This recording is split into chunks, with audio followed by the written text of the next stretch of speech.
कश्मीर को सूफी संतों की धरती कहा जाता है। न जाने इस कश्मीर को किसकी नजर लग गई है। आजकल के दौर में जो हालात बने हुए हैं बहुत ही चिंताजनक हालात हैं। लेकिन हमने सोचा क्यों ना हम आज एक ऐसा इंटरव्यू करें जिसमें हम हमारे दर्शकों को ये बताएं कि हमारी कश्मीर की जो भूमि है ऋषियों की भूमि है, सूफी संतों की भूमि है।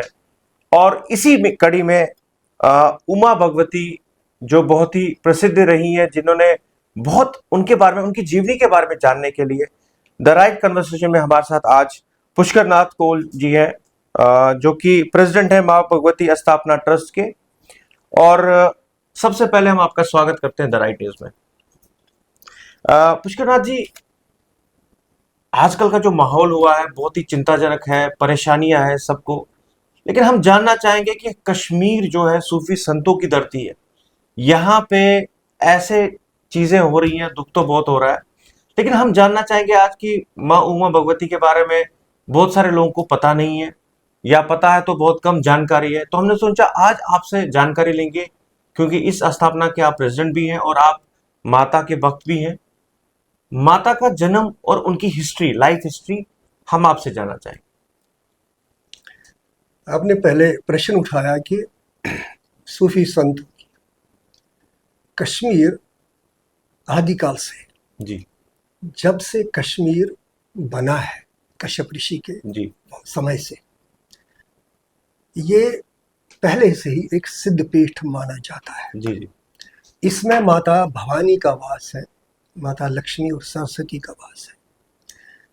जितनी भी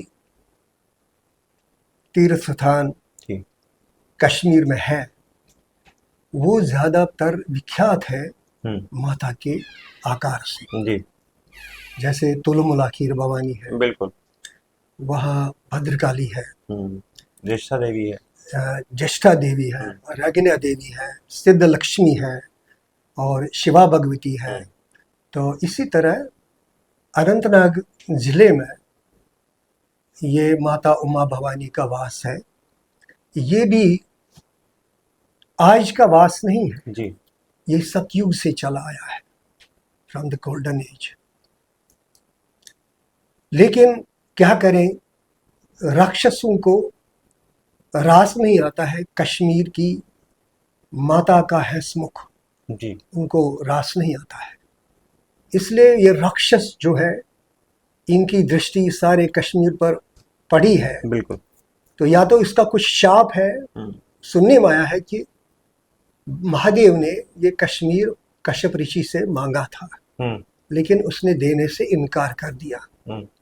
तो फिर महादेव क्रोधित हो गए और नाराज हो गए कश्यप ऋषि से। उसने उसको शाप दे दिया कि कश्मीर में हमेशा उथल पुथल रहनी चाहिए। अच्छा। यहाँ के लोग कभी सुख शांति से न रहे। तो ये भी एक लीजेंड है, एक कहावत है। तो मैं नहीं कहता हूँ, लेकिन पूर्वजों ने ये कहा है। तो ये सही भी है कि कश्मीर जितना खूबसूरत है, जितनी वहाँ सुंदरता है, जितना वहाँ आकर्षण है, उतनी वहाँ राक्षस के द्वारा हमेशा कुछ न कुछ गड़बड़ किया गया है। जी जी किसी न किसी माध्यम से, डायरेक्टली और इनडायरेक्टली बहुत से इंसिडेंट्स हुए हैं। यानी कि वहाँ धर्म का बहुत प्रचार था, वहाँ के लोग जो थे सीधे साधे थे, धर्मनिष्ठ थे।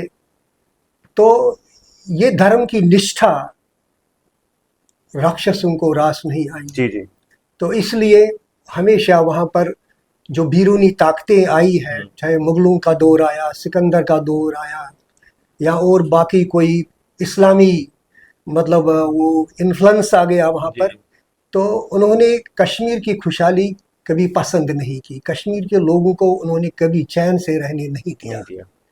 क्योंकि कश्मीर हमेशा धर्म में बहुत आगे था। वहाँ के लोग बड़े धर्मनिष्ठ थे। यानी कि सुनने में आया है और ये लिखा भी है कि भगवान कृष्ण ने जब यज्ञ रचाया तो उसने कश्मीर से ही ब्राह्मण मंगवाया था। जी। इतना था कश्मीरी पंडितों में, क्योंकि कश्मीर बेसिकली जो कश्मीरी पंडित है ये स्वारसत ब्राह्मण है। उनके कंठ में सरस्वती का वास है, आज भी है। ऐसा नहीं है कि वो सारस्वत ब्राह्मण खत्म हो गए, लेकिन क्या गए कि युग युग में अपना अपना प्रभाव पड़ता है। तो हम भी या तो हम भ्रष्ट हो गए किसी इन्फ्लुएंस से, या हालात बदलने की वजह से हमें भी वैसे ही चलना पड़ा। तो इसलिए बाकी ये नहीं है कि वो सारस्वत ब्राह्मण खत्म ही हो गए, नहीं, बिल्कुल। वो अंश अभी भी हम में मौजूद है, तभी तो हम आज भी जिंदा है। अपनी सभ्यता, अपनी तहजीब, अपना बोलचाल तो अभी भी हमारे पास विद्यमान है। बिल्कुल, आपने बहुत अच्छी बातें की कश्मीर के बारे में, लेकिन आप आज जो हमारा मेन विषय है वो है माता उमा भगवती। हम जानना चाहेंगे उनकी लाइफ हिस्ट्री के बारे में, हमारे दर्शक जानना चाहेंगे उनकी लाइफ हिस्ट्री के बारे में। माता उमा भगवती जो है ये पहले ये सती थी, दक्ष प्रजापति की बेटी थी। अच्छा। तो एक दिन दक्ष प्रजापति ने उसने घर में यज्ञ रचाया, एक महान यज्ञ रचाया, जिसमें उन्होंने तमाम ऋषि मुनियों को आवाहन किया। कहाँ पे? ये भारत में ही। अच्छा, भारत में। हाँ, भारत में ही यज्ञ रचाया। तो जब यज्ञ रचाया तो उन्होंने महादेव को उसमें आमंत्रित नहीं किया। जो महादेव देवों के देव थे, बिल्कुल, क्योंकि जो सृष्टि के अधिकर्ता है, अधिष्ठाता है, क्योंकि जो शक्ति है उसका आधार ही शिव है जी। शक्ति का आधार ही शिव है। शिव शक्ति के बगैर नहीं रह सकता है, और शक्ति के बिना शिव भी नहीं रह सकते हैं। इसलिए दोनों जो है, शिव और शक्ति, ये एक ही है, ये आपस में बिछड़ नहीं सकते हैं। अगर बिछड़ भी जाएंगे कभी तो लेकिन इनको जुड़ना ही जुड़ना है, क्योंकि Shiva is always in search of शक्ति एंड शक्ति ऑलवेज चेरिशेस फॉर शिवा। तो जब दक्ष प्रजापति ने अपने जमाई यानी महादेव का अपमान किया, उसने उसको आमंत्रित नहीं किया यज्ञ में, तो सती जो थी वो लज्जित हो गई वहां। जब उसने वहां महान राजाओं को देखा, ऋषि मुनियों को देखा, और अपने पति महादेव को नहीं देखा, तो वो लज्जित हो गई, वो अपमानित हो गई। वो अपने पति का वो की लज्जा, बेइज्जती वो सहन नहीं कर पाई। उसने अपने आप को उसी यज्ञ में समर्पित कर दिया, अपने आप को दहन कर दिया। लेकिन जलते जलते उसके मन में ये व्यथा भी रह गई कि मैं महादेव से जुदा हो गई, और महादेव को भी बहुत ठेस लगी कि जब उसने सती का उसमें वो सेल्फ इमोलेशन देखा, तो वो भी व्यथित हो गए, वो क्रोधित भी हो गए, व्यथित भी हो गए। तो वो व्यथा जो थी, उसी व्यथा के कारण फिर यही सती हिमालय की कोख से उमा के रूप में जन्म लेती है। अच्छा। दूसरा जन्म, क्या according to Hindu mythology, Hinduism में रीइंकार्नेशन है। बिल्कुल, पुनर्जन्म है, and that's a fact, right. तो सती का पुनर्जन्म उमा के रूप में आ गया हिमालय की कोख से। और अब जब ये बढ़ती बढ़ती गई, प्रौढ़ अवस्था भी क्रॉस कर गई, तो इसके मन में पिछले जन्म का वो स्मृति आ गई। तो वो जो इसका वो विरह था, विरह की भावना, सेपरेशन, वो उजागर हो गई, वो जागृत हो गई दिन ब दिन। तो ये शिव की तलाश में दोबारा निकल गई। अभी तो ये प्रौढ़ थी, बालिग थी। एक माँ को अपनी बेटी से ज्यादा संबंध होता है कि इसकी सुरक्षा को उसको बहुत ध्यान रखना होता है, चाहे देवता हो, देवी हो, या आम नारी हो। कन्या की सुरक्षा माँ को ज्यादा सता रही है। इसलिए उसने माँ को बोला कि अब मैं शिव की तलाश में जा रही हूँ, मुझे आज्ञा दीजिए। माँ ने उसको, ये आप उमा भगवती की बात कर रहे हैं? जी, आप उमा की बात कर रहे हैं। माँ ने उसको जाने से मना कर दिया।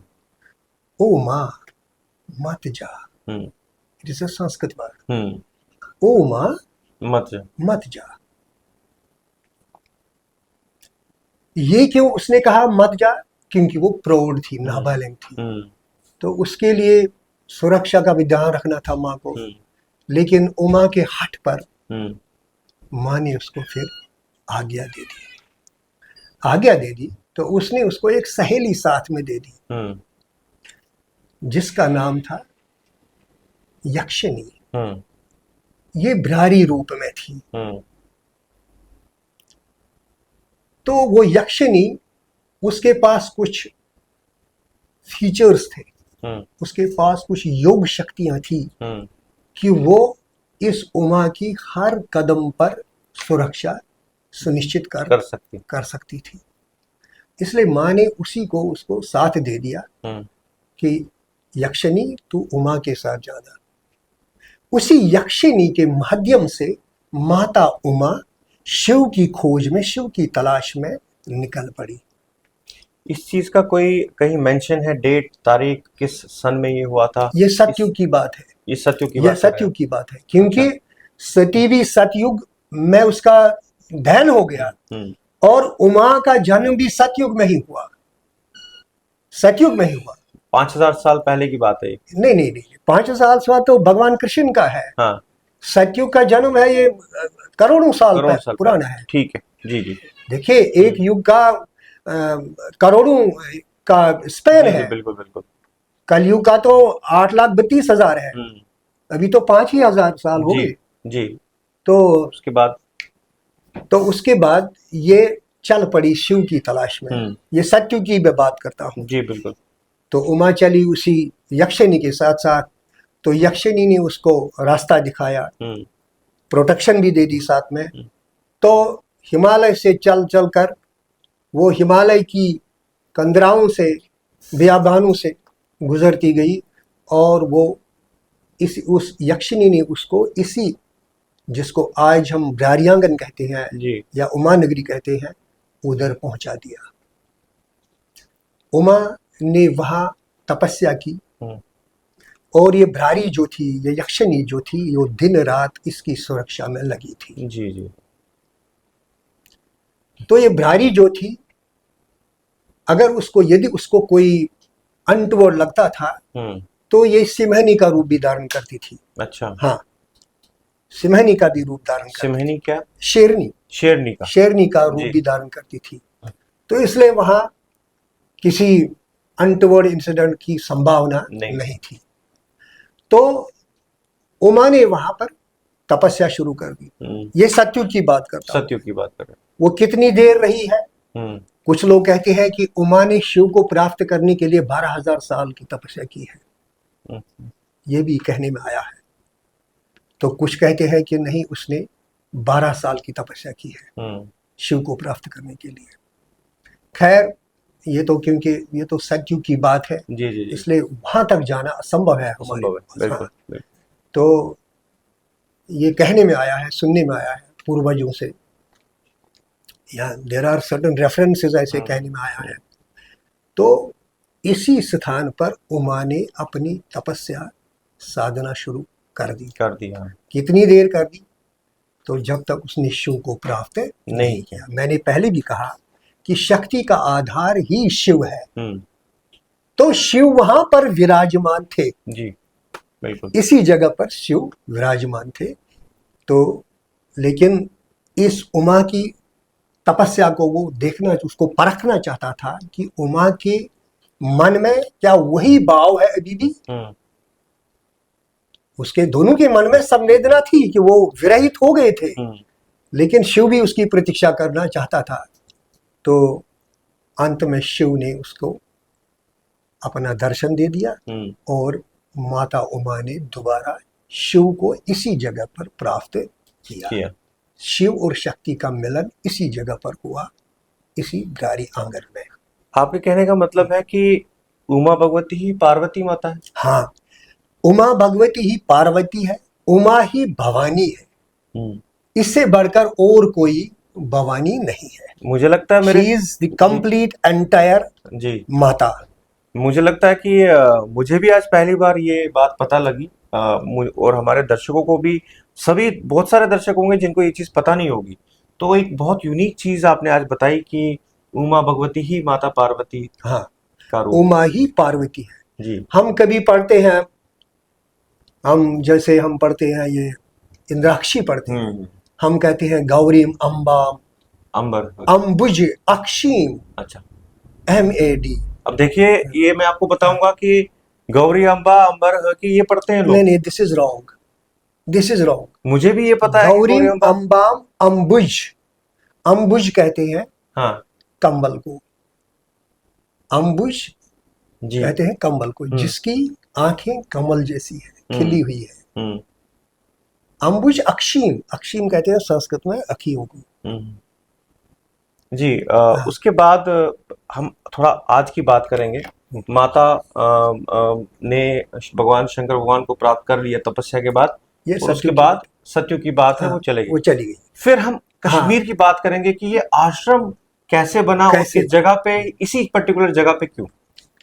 देखिए, हर जगह की अपनी अपनी मान्यता होती है, जी वाइब्रेशन होती है। जी जी। जहां भी किसी ने, किसी संत ने, किसी मुनि ने, किसी ऋषि ने या किसी देवी ने कुछ तपस्या की होगी, उसकी वाइब्रेशन हजारों करोड़ों साल तक वहां रहती है उस जगह पर, इसी जगह पे इसी तपस्या की जगह थी पर, जहां मंदिर बना हुआ जहां मंदिर बना है, है। जी। वहीं उसने माता उमा ने तपस्या की है।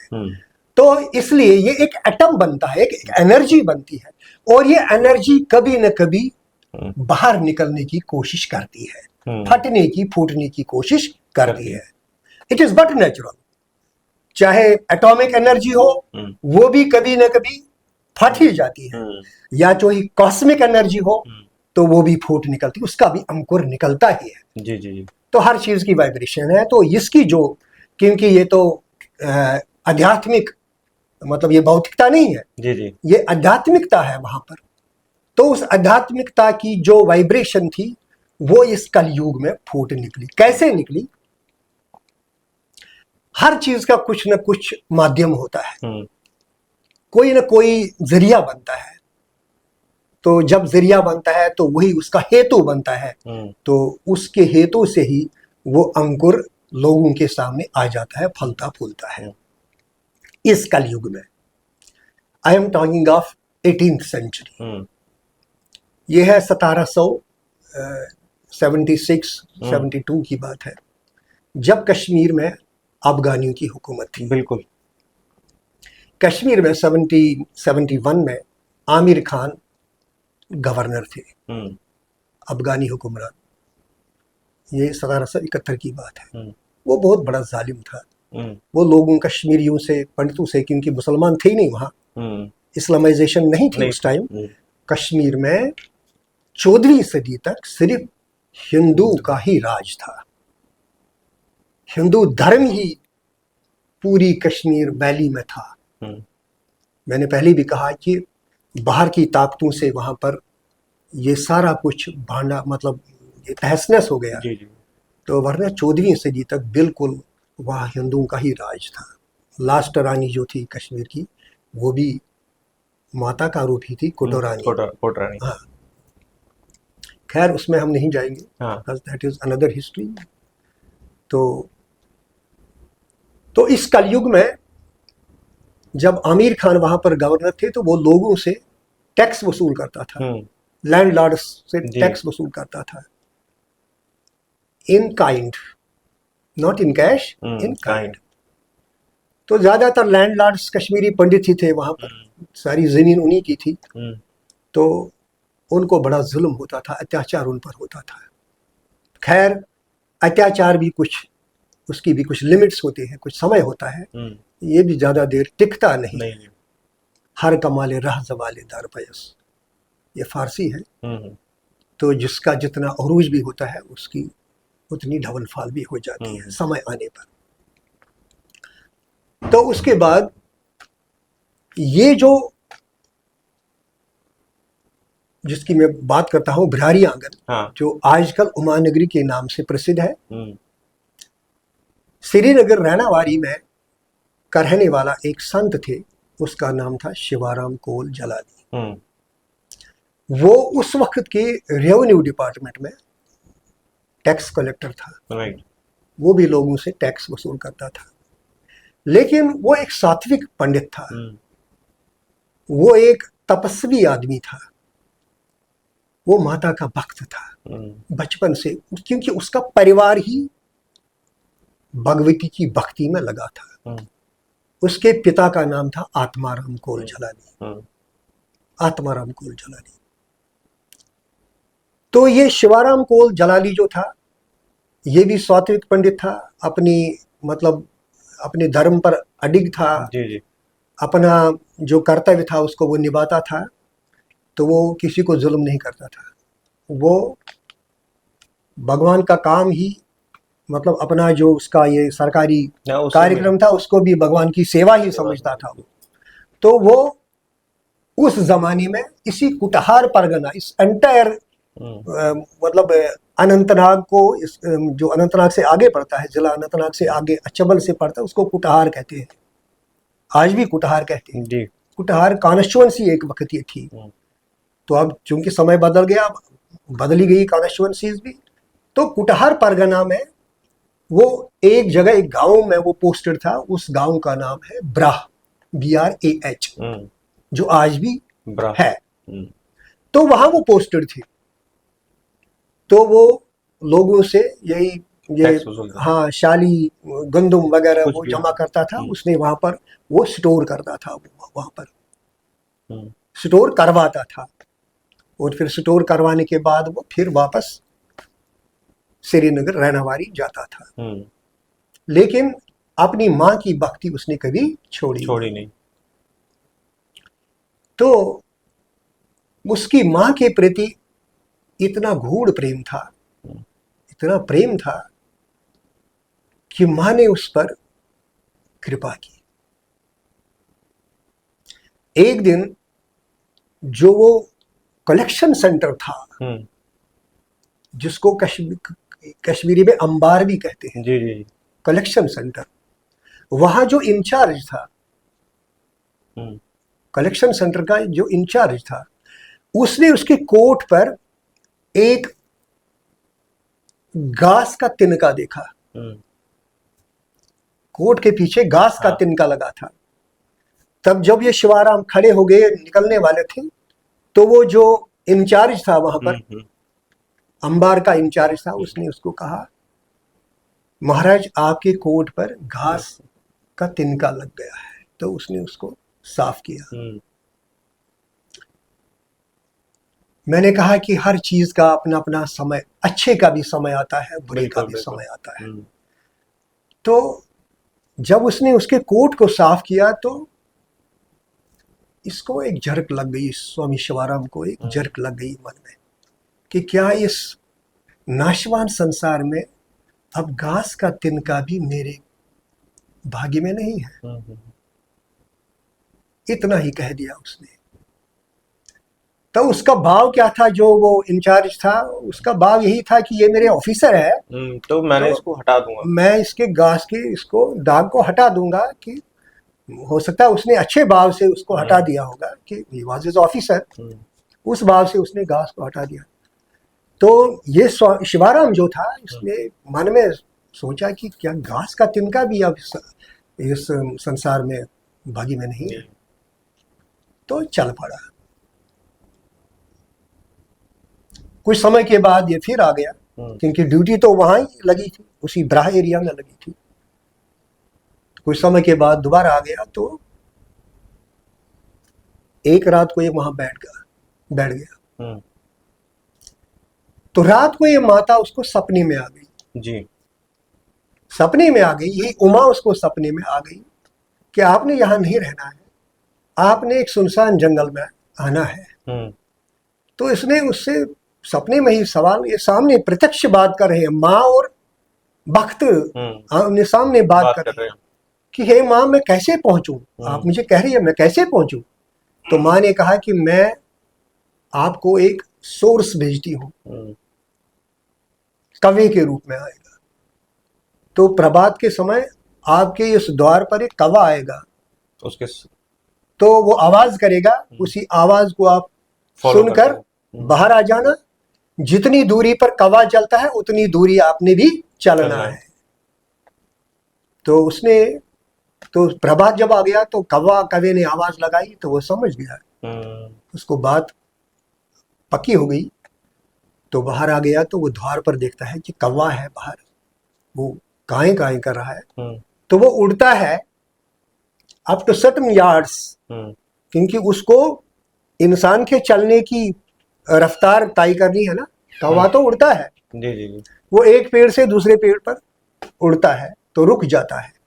तो ये शिवाराम भी उसको फॉलो करके करके वो कौवा लास्ट में इसी बिहारी आंगन पर रुक गया, रुक गया।